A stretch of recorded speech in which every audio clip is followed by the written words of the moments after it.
ఈరోజు మనం ఆ 3 టాబ్లెట్స్ లో ఇంకొక భాగంగా ఇంకొక టాబ్లెట్ ని మనం ఈరోజు మింగబోతున్నాం. ఇంకొకటి ఏంటి అంటే ఇవేంటి మనకి జ్ఞాన గుళికలు. జ్ఞానాన్నే మనము టాబ్లెట్స్ లాగా మింగుతున్నాం అన్నమాట. ఓకే. ఇక్కడ ఇంకొకటి ఏంటి మనకి కష్టపడటం. ఈరోజు సబ్జెక్టు తెలివితేటలు, ఆధ్యాత్మికం. ఈ 3 టాబ్లెట్స్ అనేవి 3 పార్ట్స్ గా ఉంటాయి మాస్టర్స్. దేని నుంచి దేనికి మనం ఫస్ట్ స్టెప్ ఎక్కాలి. 3 మెట్లుగా ఉంటాయి ఇవి. ఫస్ట్ ఒక మెట్టు ఏంటి? కష్టపడటం నేర్చుకోవాలి ఫస్ట్. నెక్స్ట్ ఆ కష్టపడటానికి తెలివితేటల్ని యాడ్ చేసుకోవాలి. ఓకే. అంటే ఇంటలెక్ట్ ని యాడ్ చేయాలి.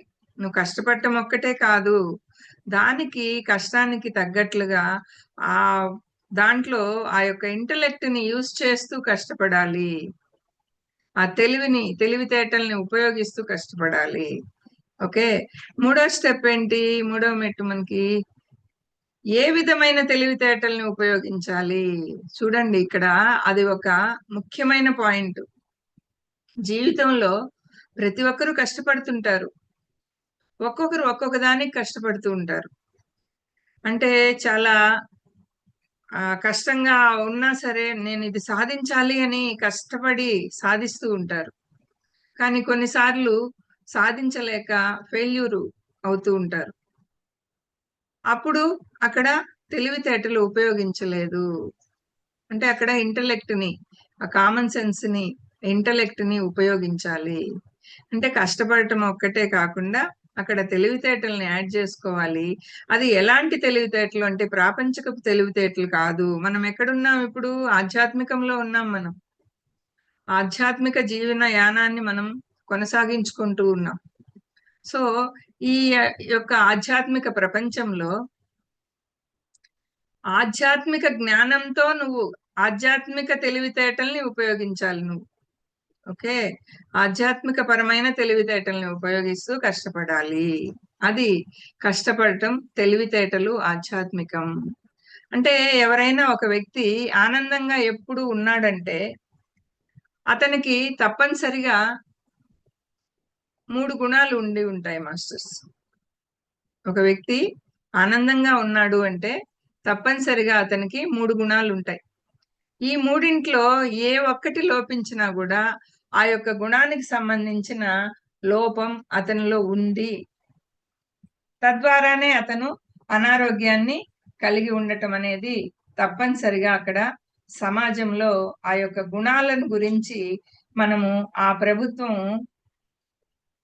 సారీ ఆ యొక్క ప్రతినిత్యము ప్రతినిత్యము ఆ గుణాల గురించి అతను వింటూనే ఉంటాడు. వింటూ ఉంటాం కదా మనము. ఈ యొక్క నిత్య జీవితంలో అంటే ఆనందంగా ఒక వ్యక్తి ఉన్నాడు అంటే అతను ఈ 3 గుణాలు కలిగి ఉంటాడు అనేది మనకి ఈ సబ్జెక్ట్ లో మెయిన్ పాయింట్. ఏ 3 గుణాలు? కష్టపడటం, తెలివితేటలు, ఆధ్యాత్మికం. ఆనందంగా ఉన్నాడు అంటే దానికి అదే గుర్తు అంటున్నారు మనకి. ఓకే. ఈ కష్టపడటం, తెలివితేటలు, ఆధ్యాత్మికంలో ఈ మూడింట్లో కూడా ఏ ఒక్కటి లోపించినా అప్పుడు అతను దాని ద్వారా అనారోగ్యాన్ని పొందుతాడు, ఫెయిల్యూర్ ని పొందుతాడు.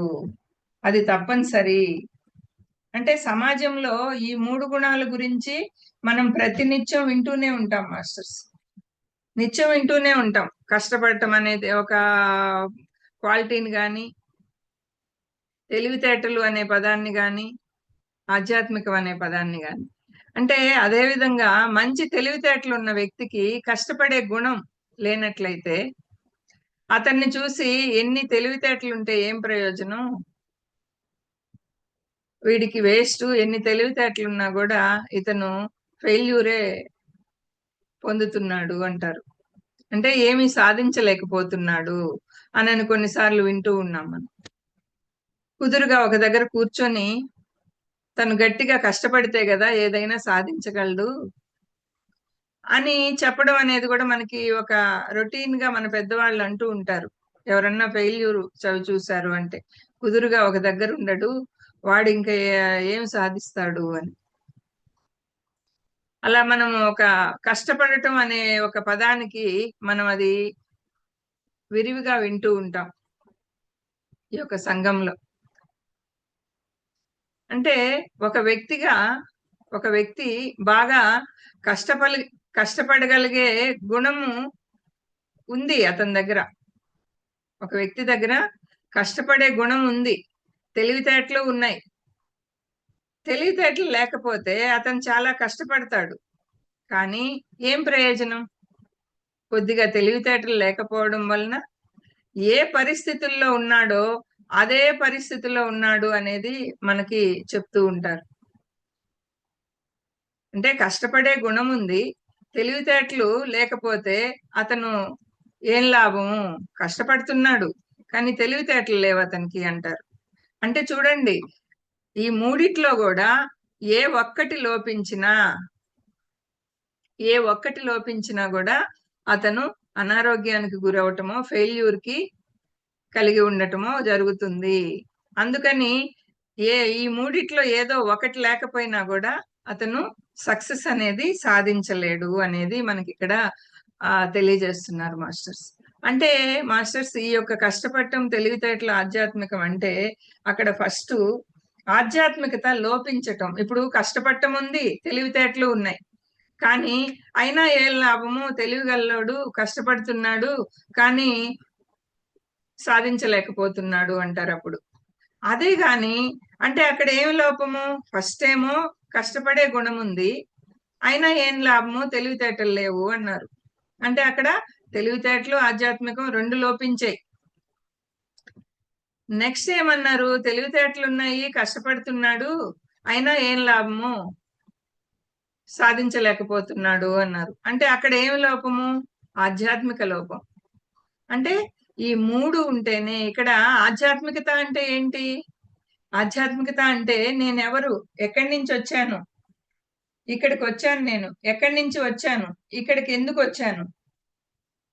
ఇక్కడి నుంచి తర్వాత ఎక్కడికి వెళ్తాను? నేను అంటే ఏమిటి? నేను అంటే ఏమిటి? అదే కదా ఆధ్యాత్మికతలో. ఆ క్వశ్చన్ రావాలి మనకి మైండ్ లో ముందు. నా జీవిత ధ్యేయం ఏంటి అనే ఒక కనీసపు అవగాహన అన్నమాట అది. ఆ కనీసపు విషయాలనేది తెలుసుకోవాలి ప్రతి వ్యక్తి కూడా. ఎవరిలో అయితే ఆ యొక్క ఆత్మపరమైనటువంటి ఆ అవగాహనతో వాళ్ళు కూడుకొని ఆ జీవిత ధ్యేయంతో ఈ యొక్క ఆ కార్యక్రమాలు చేయకుండా ఉంటారో వారిలో ఆధ్యాత్మిక లోపం ఉన్నట్టు. అర్థమైంది కదా మాస్టర్స్? అంటే ఆధ్యాత్మిక లోపం, ఆ ఆధ్యాత్మిక లోపం ఉన్నా కూడా తెలివితేటలు ఉన్నాయి, కష్టపడుతున్నారు, కానీ అక్కడ ఫెయిల్యూరే వస్తుంది. అది మాస్టర్స్. అంటే ఆధ్యాత్మిక లోపం అంటే ఏంటి అంటే, ఆధ్యాత్మికత అంటే ఏంటి అంటే, నేను ఈ భూమి మీదకి ఎందుకు వచ్చాను? నేనెవరు? ఎక్కడి నుంచి వచ్చాను? ఇక్కడికి ఎందుకు వచ్చాను? ఓకే, ఇక్కడికి ఎందుకు వచ్చాను? నేను ఏం చేయాలి? నా జీవిత ధ్యేయం ఏంటి? ఇవన్నీ కూడా తెలుసుకోవాలి అతను.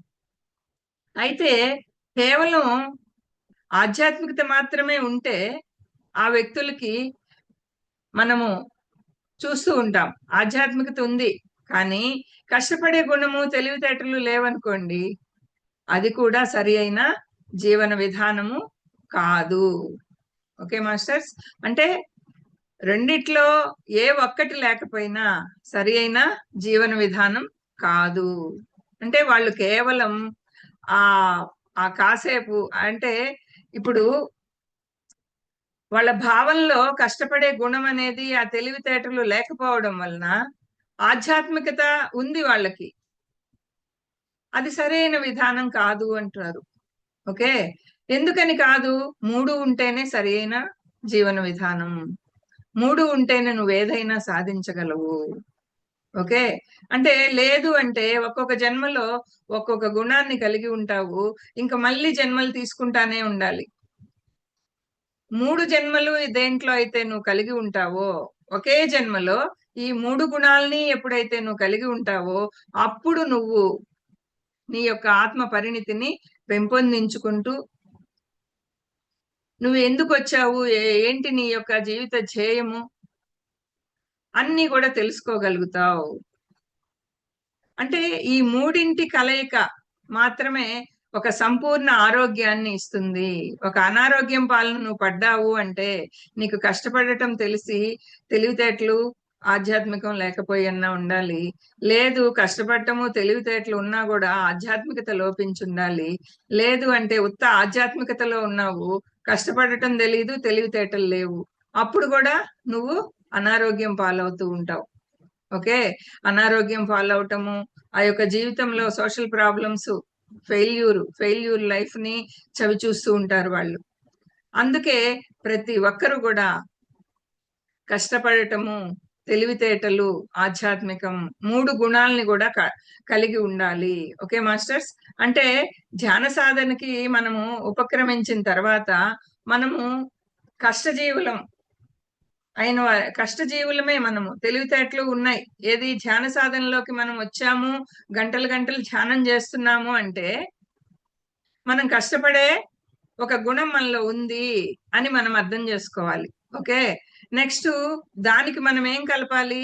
ఈ 3 గుణాలని మనము మన యొక్క మొదట్లో ధ్యానం చేసేటప్పుడు శ్వాస మీద ధ్యాస పెట్టినప్పుడు మనం కష్టపడి ఎప్పుడైతే ఆ ధ్యానంలో గంటలు గంటలు కూర్చొని మన బాడీకి ఎనర్జీని ఇచ్చి ఆ వచ్చిన ఒక ప్రాబ్లంతో వచ్చాం మనం ఆధ్యాత్మికంలోకి. వచ్చాక ఆ ప్రాబ్లం నుంచి బయటపడాలి అంటే ఫస్ట్ మనకేం కావాలి? కష్టపడి ఆ యొక్క ధ్యాన సాధన చేయటం, ఆ కష్టపడటం జరగాలి. ఓకే. కష్టపడి నువ్వు కూర్చొని ధ్యానం శ్వాస మీద ధ్యాస అనేది చాలులే కాసేపు కూర్చుంటే, ఆ గంటలు గంటలు కూర్చొని ధ్యానం చేయాలంటే ఎలా వీలవుతుంది, అది నాకు కుదరదు, నాకు చాలా ఇబ్బందులు ఉన్నాయి అని గాని నువ్వు గమ్ముగా అయిపోయావు అంటే, ఏదో నామినల్ గా ఆ ధ్యానం చేయమన్నారు, ఆ చేస్తున్నాం, మేము కూడా చేస్తున్నాం ధ్యానము అంటే నువ్వు అక్కడ ఒక పెద్ద సమస్యలో ఉన్నావు. ఆ సమస్య తీరాలి అంటే ఆ సమస్యకి తగిన ఎనర్జీ నీలోకి రావాలి కదా. రావాలి అంటే నువ్వు కష్టపడాలి. దేనికి కష్టపడాలి? కష్టపడి అయినా సరే ఇష్టంగా ధ్యానం చేయాలి. ఓకే. కష్టపడైనా సరే ఇష్టంగా నువ్వు ఎప్పుడైతే ధ్యానం చేస్తావో, గంటలు గంటలు చేయడం అలవాటు చేసుకుంటావో, అప్పుడు వరకు ఉన్న ఇబ్బందులన్నీ కూడా నీకు తొలగింపబడతాయి. ఓకే. అప్పుడు ఎలా తొలగింపబడతాయి? ఒక్కసారిగా ఆ నాడీ మండల శుద్ధి అనేది జరుగుతుంది. ఇప్పుడు ఒక తల్లి బిడ్డను ప్రసవించాలంటే పురిటి నొప్పులు ఎవరు పడతారులే అని అనుకుంటే మనం వచ్చేవాళ్ళమా భూమి మీదకి? ఏ బిడ్డ రాడు. తల్లి పురిటి నొప్పుల్ని భరిస్తుంది ఆనందంగా. ఎంత కష్టపడుతుంది ఆ నొప్పులతో ఆ తల్లి. ఊరికే వస్తాడు ఆ బిడ్డ బయటకి? అంటే తను సాక్షిభూతంగా ఆ కష్టపడేటప్పుడు తనకొచ్చే ఆ కష్టాన్ని, ఆ బిడ్డని తను ప్రసవించేటప్పుడు కలిగే ఆ బాధనంతా కూడా సాక్షిభూతంగా చూస్తూ ఉంటుంది. చూస్తూ ఉండి ఆ యొక్క కష్టపడితేనే నాకు నా బిడ్డ ఈ ఫలితం, బిడ్డ రూపంలో నాకు ఫలితం వస్తది అని ఆ కష్టాన్ని తను ఇష్టంగా కష్టపడుతుంది. అప్పుడే అక్కడ ఫలితం వస్తుంది. ఆ బిడ్డ బయటకొస్తుంది. 9 నెలలు మోసేటప్పుడు కూడా తను ఎన్నో ఇబ్బందులు ఆ తల్లికి. కానీ అన్ని భరిస్తుంది తను. నెల నెలా ఇంజెక్షన్స్ చేయించుకోవాలంటారు. మళ్ళీ 3 నెలలకు ఒకసారి చేయించుకోవాలంటారు. అట్లా ఇంజెక్షన్స్ చేయించుకుంటుంది. అంటే ఆ బిడ్డ యొక్క దీని కోసము తనకి ఇంజెక్షన్ అంటే భయం ఆ తల్లికి. కానీ ఆ భయాన్ని అక్కడ వదిలేస్తది. నా బిడ్డ బాగుండాలి కదా. అక్కడ కష్టపడుతుంది తను. ఆ కష్టాన్ని ఇష్టంగా స్వీకరిస్తుంది. తర్వాత పురిటి నొప్పులు ఒక్కొక్కరికి 3 రోజులు కూడా పురిటి నొప్పులు వస్తాయి. ఆ నొప్పుల్ని భరించి ఆ బిడ్డని ప్రసవిస్తుంది తల్లి. అంటే కష్టే ఫలే. అక్కడ కష్టపడుతుంది, ఫలితాన్ని పొందుతుంది. మనము ఒక జబ్బు మనకు వచ్చింది అంటే మనం కష్టపడి గంటలు గంటలు ధ్యానం చేయకుండా ఎలా ఫలితాన్ని పొందుతాం? నాడీ మండల శుద్ధి జరగాలి కదా. ఆ తల్లి ఏ విధంగా అయితే ఆ కష్టాన్ని కూడా ఇష్టంగా పడిందో, అలా మనం ధ్యాన స్థితిలో అద్భుతమైన ఆ కష్టాన్ని ఇష్టంగా కష్టపడాలి ధ్యానంలో. ఆ ధ్యానాన్ని ఇష్టంగా కష్టపడాలి. గంటలు గంటలు ధ్యానం చేస్తే అప్పుడు నాడీ మండల శుద్ధి జరుగుతుంది. ఓకే. అంటే కష్టే ఫలే అన్నారు కదా, అదనమాట మనకి. అట్లా నాడీ మండల శుద్ధి అంతా జరిగిన తర్వాత మనం ఇప్పుడు ఇంగ్లీష్ వైద్యాన్ని ఎత్తుకుంటే మాస్టర్స్, ఇంగ్లీష్ వైద్యంలో చూస్తే నీకు ఈజీగా 2 మాత్రలు వేసుకుంటే తగ్గిపోతాయి. కానీ అవి మళ్ళీ వస్తాయి కదా. అదే నువ్వు ధ్యానం ద్వారా గాని దాని మూలాల్లోకెళ్ళి నువ్వు కష్టపడి నీ లోపల ఏముంది, దానికి సంబంధించిన ప్రాబ్లమ్స్ ఏమున్నాయి, ఏమి ఆలోచనలు మార్చుకోవాలి, నా మాటలు ఏం మార్చుకోవాలి, నా చేతలు ఏం మార్చుకోవాలి అనని మనము ఇష్టంగా మన మీద మనం కాన్సన్ట్రేట్ చేయాలి. మన లోపలికి మనం వెళ్ళాలి. వెళ్ళి అప్పుడు మనము ఆ యొక్క కష్టే ఫలే, అప్పుడు ఫలితాన్ని పొందగలుగుతాం. ఓకే. అయితే ఈ కష్టపడే గుణం లేని వాళ్ళు అదరా బదరాగా అక్కడికి ఇక్కడికి తిరుగుతా ఉంటారు. ఇక్కడ కొద్ది రోజులు ధ్యానం చేస్తారు, అక్కడ కొద్ది రోజులు చేస్తారు, ఇంకో దగ్గర కొద్ది రోజులు పోతారు, ఒక జూమ్ లో కొద్ది రోజులు ఉంటారు, ఇంకో జూమ్ లో కొద్ది రోజులు ఉంటారు. ఎక్కడికి పోయినా వాళ్ళకి ఫలితం ఉండదు. ఏమంటే అదరా బదరాగా ఎక్కడ పట్టినా ఇక్కడ వాళ్ళు ఏదో చేస్తారు అనుకుంటుంటారు వీళ్ళు. నువ్వు ఎక్కడికి పోకుండా నువ్వు ఇంట్లో ఒక దగ్గర కుదురుగా కూర్చొని నీలోకి నువ్వు వెళ్ళి నువ్వు పడుకొని చేయగలిగితే పడుకొని చెయ్యి. బెడ్ రెస్ట్ అంటారు. ఇప్పుడు ఒక్కొక్కసారి ఇంగ్లీష్ వైద్యంలో మనం తగ్గించుకోవాలనుకుంటే ఆ వ్యక్తి ఎంతో మొత్తాన్ని ఖర్చు పెట్టాలి. అటు ధనం రూపంలో ఖర్చు పెట్టాలనా, ఆపరేషన్ రూపంలో హాస్పిటల్లో కొద్ది రోజుల పాటు అక్కడ టైం పెట్టాలనా, ఇంటికి వచ్చిన తర్వాత మళ్ళీ బెడ్ రెస్ట్ తీసుకోవాలనా. ఓకే. ఆ రోజులన్నీ కలిపితే సుమారు ఎంత లేదన్నా మనకి 3-4 నెలలు సమయం పడుతుంది కదా. ఒక సివియర్ ప్రాబ్లం గాని లేదు, ఒక బిడ్డని ప్రసవించిన తల్లి కూడా ఒక 3 నెలలు కంపల్సరీగా పడుతుంది ఆ తల్లి మళ్ళీ మామూలు స్థితికి రావటానికి. 3 మంత్స్ పడుతుంది గ్యారంటీగా. బాలింత అంటారు అప్పుడు ఆమె. బెడ్ రెస్ట్ తీసుకోవాలి ఆమె రోజు. అట్లా 3-4 నెలల సమయం పడుతుంది కదా. అక్కడ సమయం పట్టింది, డబ్బు ఖర్చయింది, టైము పెట్టావు నువ్వు. ఓకే. అంటే మనం ధ్యానానికి పూర్తిగా ఆ విధంగా డబ్బుని, టయాన్ని మనము స్పెండ్ చేస్తున్నామా? రెస్ట్ తీసుకోవటానికి అంటే హాస్పిటల్‌కైతే ఆ విధంగా స్పెండ్ చేస్తాం గదా మనము. టైము, ఆ యొక్క డబ్బు, రెస్టు అన్నీ మనం పెడతాం గదా. మరి మనము ఇక్కడికొచ్చేటప్పటికే కాసేపు కష్టపడి మనం ఫలితం ఇంత రావాలనుకుంటాం. మనం కష్టమేమో అంతే పడ్డాం. కానీ ఫలితం ఇంత కావాలనుకుంటాం. అదెట్లా మాస్టర్స్? కానీ మనం పడుకొని గాని, కూర్చొని గాని, గోడకి సాగిలా పడి గాని, నువ్వు సాధన చేస్తున్నంత సేపు నీకు అక్కడ కష్టం ఏం పడాలి నువ్వు? నీకు నొప్పొస్తుంది. ఆ నొప్పిని నువ్వేం జేయాలి? ఆ తల్లి గాని నొప్పులు పడుతూ బిడ్డని ప్రసవించినట్లుగా నువ్వు ఆ నొప్పుల్ని భరించాలి. భరించాలి. ఆ ధ్యానాన్ని ఆపకుండా కొనసాగించాలి. ఓకే. ధ్యానాన్ని ఆపకుండా కొనసాగిస్తూ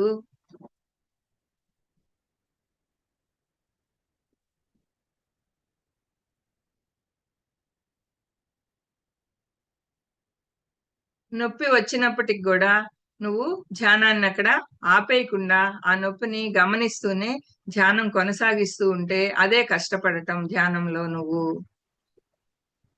ధ్యానంలో పూర్తిగా అప్పుడు నీకు ఆ నొప్పులన్నీ గూడా హీల్ అయిపోతాయి. ఓకే. అది ఇక్కడ కష్టపడటం అంటే. ఓకే. అంటే అప్పుడక్కడ కష్టపడే గుణం లేని వాళ్ళేం జేస్తారు, అక్కడ కొద్ది రోజులు జూస్తారు, ఇక్కడ కొద్ది రోజులు జూస్తారు, ఇంకొక దగ్గర ఇంకో కొద్ది రోజులు జూస్తారు. అదరా బదరాగా వాళ్ళు పరుగులు తీస్తా ఉంటారు. ఆ పరుగులు తీయటం నువ్వు ఆపాలి ముందు. ఒక దగ్గర స్థిరంగా కూర్చోవాలి. ముందు కష్టపడకుండా ఏది రాదు. ఓకే. అంటే ఒక మనం చేసే పనులు గాని, మనం చేసే ఆలోచనలు గాని, ఆ వ్యక్తిత్వం గాని మన సంబంధ బాంధవ్యాలు గాని అన్నిటినీ కూడా కొంతకాలం పాటు మనము ఆ భూతత్వంలో చూసినట్టుగా చూడవలసి ఉంటుంది మాస్టర్స్. ప్రతిదీ కూడా భూతద్దంలో చూసినట్టుగా చూడవలసి ఉంటుంది అంటే గమనిక, గమనించుకోవాల్సి ఉంటుంది అక్కడ. అక్కడే అదే తెలివితేటలు వాడటం అంటే అక్కడ. ఓకే. ఆ భూతద్దంలో చూసినట్లుగా మనం ఇక్కడ మన తెలివితేటల్ని అభివృద్ధి చేసుకోవాలి అంటే అక్కడ అర్థం చేసుకోవటం. భూతద్దంలో చూసినట్టు అంటే నువ్వు ఇప్పుడు ఒక సమస్యని ఇట్లా ఎదురుగా ఇక్కడ దగ్గరలో చూసినప్పుడు అది చాలా పెద్ద సమస్యగా ఉంటుంది. అదే నువ్వు పైకి పైకి వెళ్ళి నువ్వు ఒక స్థితిలో ఆలోచిస్తూ ఆ స్థితిలో నుంచి దూరంలో ఒక ఫ్లైట్ లో నుంచి నువ్వు కిందకు చూస్తే అన్ని చిన్న చిన్నవి గట్ట కనిపిస్తాయి. హెలికాప్టర్ లో నుంచి కనిపిస్తే వస్తే అవి అన్ని చిన్న చిన్నవిగా ఎలా కనిపిస్తాయి? అలాగా ఒక సమస్యని నువ్వు ఒక హైట్ లో నుంచి చూడగలగాలి. ఒక సమస్య నీకు వచ్చింది, వచ్చినప్పుడు ఆ సమస్యని హైట్ లో చూడగలగాలి మనం. ఓకే. ఒక లెవెల్ ఆఫ్ ఒక హైట్ నుంచి నువ్వు అంటే నువ్వు ఒక స్థితిలో నువ్వు చూడగలగాలి ఆ సమస్యని. నువ్వు దగ్గర నుంచి భూతద్దం ఇట్లా పెట్టినట్టు చూడాలి, గమనించాలి. కానీ నీ తెలివితేటలు అక్కడ ఉపయోగించుకోవాలి. తెలివితేటలు ఉపయోగించి ఆధ్యాత్మిక పుస్తకాలు చదవటం ద్వారా ఆ గొప్ప గొప్ప మహానుభావుల చరిత్రలన్నీ మనం చదవడం ద్వారా మన యొక్క జీవన విధానాన్ని వారితో మనం సరిపోల్చుకోవడం ద్వారా అలాంటి గొప్ప వ్యక్తులతో మన జీవన విధానాన్ని సరిపోల్చుకోవాలి మనం.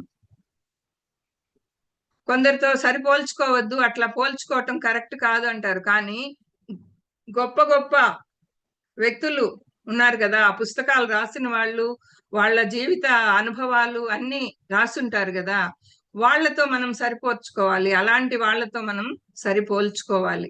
పోల్చుకుంటూ ఎక్కడెక్కడైతే మనం మార్పులు చేసుకోవాలో మనం జీవించే విధానాన్ని భూతద్దంలో చూస్తూ అలా మార్పులు చేసుకుంటూ వచ్చి వాటిని జీవిత విధానంలో మనము మనసా వాచ కర్మణ త్రికరణ శుద్ధిగా మనము ఆచరణలో పెడుతూ వెళ్ళాలి, అమలు చేయాలి. నువ్వు బుక్కులో చదివిన దాన్ని, సజ్జన సాంగత్యంలో నేర్చుకున్న దాన్ని నువ్వు త్రికరణ శుద్ధిగా మనసా వాచ కర్మణ, అవి కూడా మూడేనండి. ఈ కష్టపడటం, తెలివితేటలు, ఆధ్యాత్మికం ఎట్లా మూడో, మనసా వాచ కర్మణ కూడా మూడే. ఆ మూడు విధాల మనము అమల్లో పెట్టాలి. అమల్లో పెట్టి అప్పుడు ఉన్నతమైన ఒక ఆశయంతో జీవించటం అనేది మనము నేర్చుకోవాలి. ఉన్నతమైన ఆశయంతో నువ్వు ఎలా జీవిస్తావు? ఎప్పుడు జీవిస్తావు? నువ్వు ప్రయత్నించినప్పుడే కదా నువ్వు జీవిస్తావు. నువ్వు ప్రయత్నం చేయకపోతే నువ్వు ఎలా జీవిస్తావు? ఓకే. ఆ ప్రయత్నం ఎలా ఉండాలి? ఆ తెలివితేటలు ఎలా ఉండాలి అంటే మాస్టర్స్, ఇప్పుడు ప్రాపంచికంలో అక్కడ నువ్వు చదువుతావు. ఒక ఐఏఎస్ ఆఫీసర్ కి అవసరమయ్యే చదువు, ఐఏఎస్ ఆఫీసర్ కి అవసరమయ్యే తెలివితేటలు అవన్నీ కూడా ఎలాంటివి? ఒక ప్రాపంచికతతో కూడుకున్నవి. ఓకే. ఇక్కడ ఏంటి? ఇక్కడ ఆధ్యాత్మికతతో కూడుకున్నవి. ఇది ఏంటి? ఆత్మశాస్త్రం.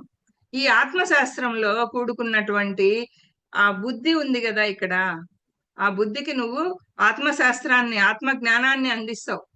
ఆత్మ జ్ఞానాన్ని అందించి ఇక్కడ దాన్ని మనం ఏమని పేర్కొంటాం? బుద్ధి అని పేర్కొంటాం. ఓకే. ఆ బుద్ధిని మనం ఈ మూడో విషయం కదా ఇది ఆధ్యాత్మికం. అక్కడ తెలివితేటలు అనేది ఉపయోగించాలి. కష్టపడటాన్ని మనం ఫస్ట్ నేర్చుకున్నాం. ధ్యానంలో కూర్చోవటము, ఎంత నొప్పులు వచ్చినా, ఎలాంటి సెన్సేషన్స్ కలిగినా దాన్ని ఇష్టంగా కష్టపడి నువ్వు ధ్యానం నుంచి బయటకు రాకుండా దాన్ని అలానే భరిస్తే, నెక్స్ట్ తెలివితేటలు అనేవి ఒక ఐఏఎస్ ఆఫీసర్ కు అలా ఉండే తెలివితేటలు కాకుండా ఆధ్యాత్మిక తెలివితేటలు, ఆత్మ జ్ఞానానికి సంబంధించిన తెలివిని వాడి దేన్ని ఎక్కడి నుంచి చూడాలి, నువ్వు దేన్ని హైట్ నుంచి చూస్తే ఎలా ఉంటుంది, దగ్గర నుంచి చూస్తే ఎలా ఉంటుంది, ఒక ఫిలాసఫీ అనేది ఇక్కడ ఆధ్యాత్మికతతో కూడుకున్న ఫిలాసఫీ నువ్వు ఇక్కడ అప్లై చేయాలి. మనం జీవన్ముక్తిని సాధించాలి అంటే ఏ పరిస్థితుల్లో మనం జన్మించామో, ఏ తల్లిదండ్రులనైతే మనం ఎంచుకొని వచ్చామో, ఏ సమాజాన్నైతే మనం ఎంచుకొని వచ్చామో, అవన్నీ కూడా మనము ఈ యొక్క ఆధ్యాత్మికంలో మనము వాటిల్ని ఆలోచించాలి. ఏమని ఆలోచించాలి మనము? ఇవన్నీ కూడా మనమే ఎంచుకొని వచ్చాం కదా, వాళ్ళతో కలిసి మనం జీవిస్తూ ఉంటే అవన్నీ కూడా ఒక నాటకమే కదా ఇదంతా. ఈ భూమి మీదకి వచ్చాము, వీళ్ళందరినీ తెచ్చుకున్నాము, వీళ్ళందరితో కలిసి ఒక నాటకము మనం ఆడుతూ, మనము ఈ నాటకంలో ఏమి నేర్చుకోవాలో నేర్చుకుని వెళ్ళటానికే కదా వచ్చాము. ఈ నాటకాన్ని రక్తి కట్టించాలి అంటే అందరితో కలిసి జీవించినప్పుడే కదా. అరే వీడంటే నాకు నచ్చలేదు నేను వెళ్ళిపోతాను, ఆమంటే నాకు నచ్చలేదు నేను వెళ్ళిపోతానంటే అక్కడ నువ్వు తెచ్చుకున్నావు. తెచ్చుకొని ఆమెతో కలిసి ఆయనతో కలిసి వాళ్ళతో నీ చుట్టూ నీ బంధువులు తల్లిదండ్రులు వీళ్ళందరితో కలిసి నువ్వు ఒక నాటక రంగాన్ని సృష్టించుకొని భూమి మీదకి వచ్చావు. వచ్చిన నువ్వు ఆటోమేటిక్ గా ఇంక నేను ఇంతవరకేను, ఇంక నాకు ఓపిక లేదు అంటే అది కుదరదు అంటుంది ఆధ్యాత్మికం. నువ్వు ఒక నాటకం వేయటానికి వచ్చావు, స్టేజ్ ఎక్కాం మనం నాటకం వేయటానికి ఒక నాటకం రంగంలో. మరి స్టేజ్ ఎక్కి మధ్యలో దిగిపోతాను అంటే కుదురుతుందా?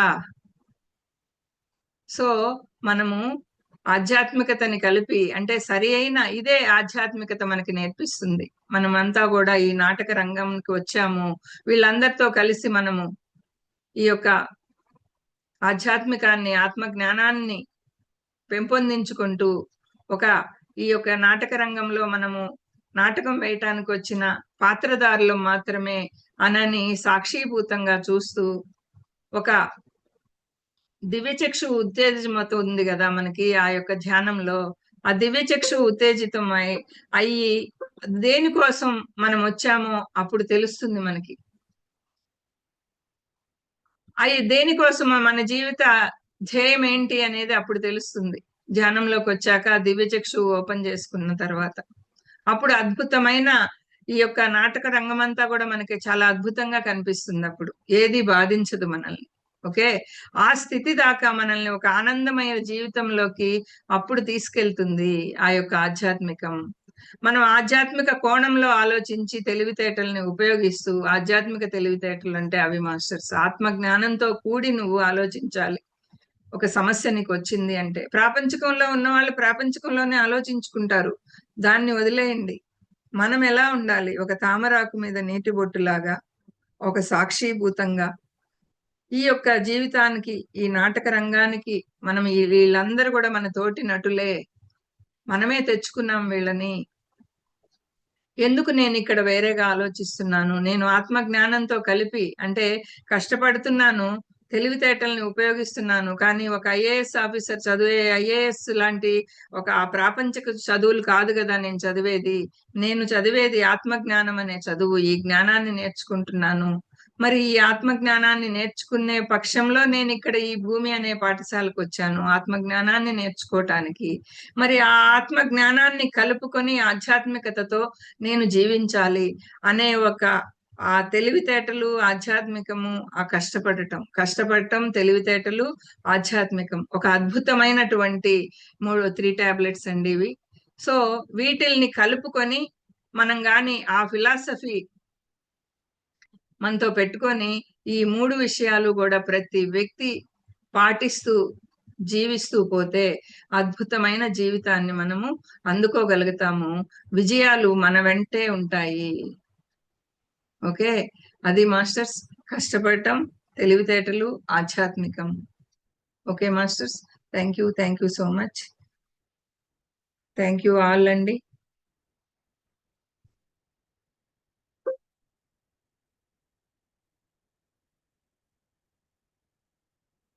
Master completed.